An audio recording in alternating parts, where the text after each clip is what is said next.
Hey guys, welcome back. Today on The Untidy Artist, we're making a basic soy candle. I absolutely love candles, and soy wax has a really clean, pretty burn, and soy candles are really easy to make. So let's grab some supplies and get started. The first thing you'll need is some 100% natural soy wax. Make sure it's 100% soy wax, and I like using the flakes because it's a lot easier to melt them down. And then you'll need a candle wick and a wick holder, and you want to make sure that your wick is a few inches longer than the container you're going to put it in. I'll be using this cute little mason jar. And then you'll need either some fragrance oil or some essential oils, and I'll be using an essential oil blend today.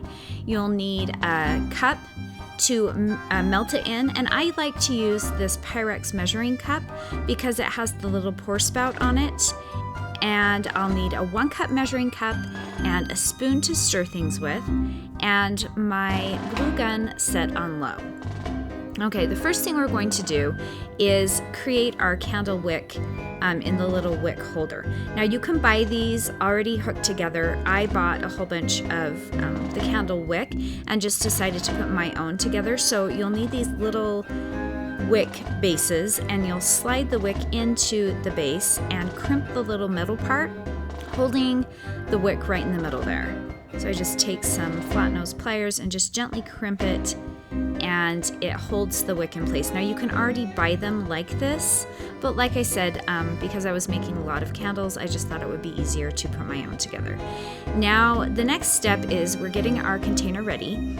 So we're going to attach the wick right in the center of the container. So I use my glue gun, put a small dab of glue on the very back of the little wick, and just press it gently with a pencil into the bottom of my container. And you want it centered, so make sure you have it right in the middle there.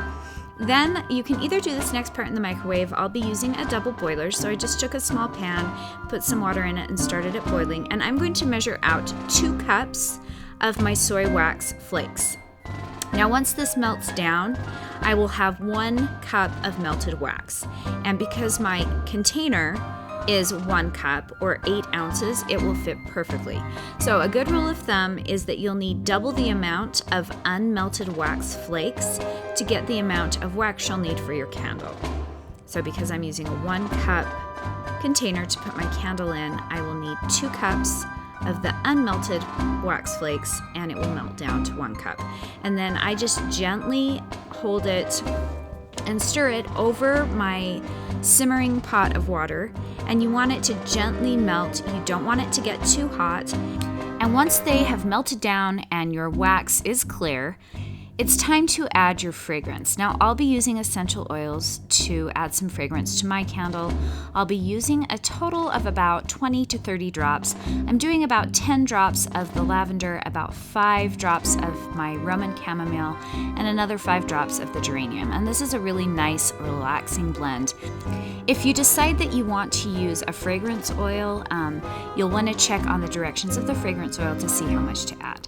Once it's all stirred together, go ahead and pour it into your container. You want to pour it along the wick, and you want to make sure you hold your wick up straight, and then you want to somehow make it so your wick stays up straight while your candle dries. So I found this little bag holder that I just clipped on the top. You can even wrap it around a pencil. The next step is the hardest. You have to wait overnight for your candle to set up, and when you're done, trim the wick. Add a little decoration if it's a gift, and that's it, guys. You're all set. Candles are really fun and really easy to make. Like I mentioned before, I really like how clean of a burn you get from the soy candle. I really enjoyed making these candles, and it got me thinking about some fun ideas for holiday candles, so stay tuned for those. Thank you guys so much for watching. If you haven't already subscribed, please do. That would be awesome. Check out some of my other tutorials at untidyartist.com or on my YouTube channel. And if you have any comments or questions, post those below. And that's it, guys. Thanks so much. We'll see you next time.